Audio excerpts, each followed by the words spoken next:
Provisión, feliz inicio de semana para todos. Bienvenidos a su programa AM. Una fobia es un trastorno de ansiedad que se caracteriza por un miedo irracional ante seres, objetos o situaciones concretas. Hoy conversaremos sobre este tema. Está en el estudio la especialista, es Dana Guerrero, psicóloga. Bienvenida. Dana, ¿cuál es la diferencia entre una fobia y un miedo? Okay, muchísimas gracias, Bea, por la invitación. Encantada de acompañarte. Esta es una pregunta que nos realizan muchísimo. ¿Y cuál es la diferencia entre un miedo o una fobia? Entendiendo que la fobia como base tiene el miedo. La gran diferencia es que uno es adaptativo, el miedo como emoción más básica que nos ayuda a la supervivencia, a anticiparnos ante algo que puede ser un peligro real. Y la fobia es un miedo desproporcionado, desadaptativo, que interfiere con nuestra vida diaria, cotidiana, y tiene evidentemente una duración que es mayor a 6 meses, pero causando este malestar significativo, a diferencia del miedo que como emoción, así como aparece instantáneamente, puede desaparecer una vez que la situación temida o de peligro desaparece y que esta situación temida sea real. En las fobias, estos miedos o estos objetos que genera la ansiedad o miedo no significativamente es real o genera un peligro que pueda poner un peligro eminente para la persona. Esa es la principal diferencia. Generalmente, ¿en qué etapa de la vida pueden aparecer las fobias? Digamos, ¿esto es algo que comienza a presentarse desde la niñez y a lo mejor en la adultez se intensifica un poco más? ¿O hay fobias que aparecen ya en edades adultas? Mira, con respecto en cuándo se manifiesta, las fobias, vamos a hablar que hay múltiples variables. Podemos tener algunas variables, incluso como genéticas o predisposicionales. Es decir, hay ciertos desequilibrios químicos y de nuestros neurotransmisores que te pueden hacer más susceptibles a padecer un trastorno de ansiedad, entre ellos las fobias. Por tanto, mira, dentro de mis rasgos, desde que yo soy niño, puedo desarrollar una fobia, pero también está el aprendizaje vicario y son los miedos aprendidos. Ajá. Entonces, estos miedos que observamos en nuestro entorno familiar o en las situaciones allá afuera pueden también causar o determinar que fomentemos o creemos una fobia, pero también pueden estar situaciones o eventos traumáticos. Es decir, yo nunca puede haber un desencadenante. Yo quizás nunca pude haber desarrollado una fobia en mi niñez, pero en mi adultez o en mi adolescencia tuve una situación traumática que generó un miedo específico. Entonces eso puede variar de personas y de etapas y va a depender de los factores que te acabo de mencionar, en algunos predisposicionales o genéticos, en algunos por aprendizaje observacional o vicario y otros por eventos traumáticos. La fobia puede llegar a incapacitar a quien la padece. ¿De qué forma afecta nuestro día a día, nuestra calidad de vida? Por supuesto, sí nos va a incapacitar y de allí que entre dentro de los trastornos de ansiedad y que necesariamente tengamos que buscar ayuda profesional del psicólogo, del psiquiatra para poderlos abordar.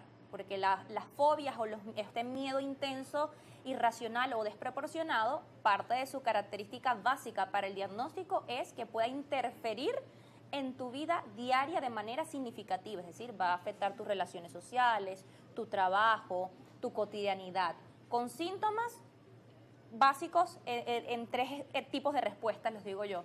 Síntomas a nivel físico, cognitivo y conductual. Y cuando vemos estos síntomas quizás físicos, esta sensación de ahogo o presión en el pecho, mareo, náuseas, sudoración excesiva, dificultad para respirar, incluso desmayos. Cuando vemos estos síntomas cognitivos que tienen que ver con lo que pensamos, esta recurrencia de pensamientos catastróficos y de ese miedo de perder el control, ese miedo a enloquecer o que me voy a morir. Cuando nos vamos a estos síntomas conductuales, que es lo que hacemos, está referido entonces a evitar esas situaciones que nos generan miedo, a escapar de ellas, a huir o muchas veces tener respuestas como de paralización, de llanto. Y esto va a afectar evidentemente nuestra vida cotidiana. Hay gente que incluso no sale de su casa por miedos o fobias específicas o situacionales o alguna de ellas como la agorafobia, que es ese miedo que tenemos a que si nos da un ataque de pánico no nos puedan socorrer o que no tengamos cómo escapar de allí. Entonces estas personas no suelen usar el transporte público, estar en multitudes, asistir a conciertos, estar solos en la calle. Tú mencionas los ataques de pánico y aprovecho para preguntarte si este miedo irracional que sentimos ante el estímulo puede desencadenar un ataque de pánico. ¿La persona realmente siente un ataque de pánico? Sí, parte de esta sintomatología que acabo de mencionar, para muchos va a ser experimentado como un ataque de pánico, una sensación de perder el control, de que me voy a morir, que no puedo respirar o que incluso me voy a desmayar, que quiero salir corriendo o escapar ante ese miedo, situación que quizás no es un miedo, no vamos a decir que no sea real, pero que no te va a poner en peligro, pero nuestra mente no lo percibe de esa manera. Quien lo padece, Dana, es consciente de que este miedo es irracional, pero no puede controlarse. En algunas circunstancias sí, en algunas circunstancias no, porque hay personas que saben que evidentemente yo sé que esto no me va a matar, que lo que siento es exagerado, pero no pueden controlarlo, es decir, no tienen como que la gestión. En ese momento quizás intentar aplicar técnicas de respiración, muchos no lo manejan o no lo conocen, y bueno, está la otra parte que la falta de psicoeducación, es decir, saber qué es lo que tienes, qué es lo que te está generando y cuáles son los síntomas, pues exacerba mucho más el malestar y hace que tengas menos control sobre esas situaciones. Según tu experiencia, ¿es común que este sea un motivo de consulta o las personas aprenden a vivir con esta fobia? Simplemente, bueno, cuando se puede, no se exponen a lo que produce la fobia o realmente buscan ayuda o alguien les dice, un tercero, mira, esto lo tienes que canalizar de alguna forma.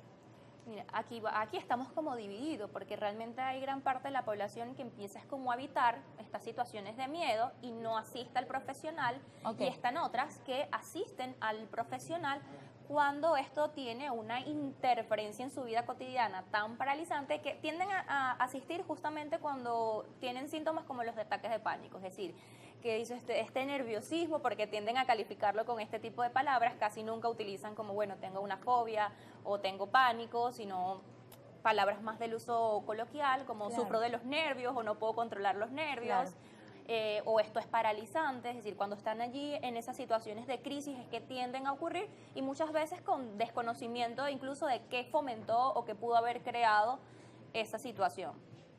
Gracias, Dana. Vamos a hacer nuestra primera pausa. Estoy conversando con la psicóloga Dana Guerrero. Hoy hablamos sobre fobias. Usted puede hacer sus preguntas o compartir su experiencia a través de nuestras redes sociales AM por GB en Instagram. Ya volvemos.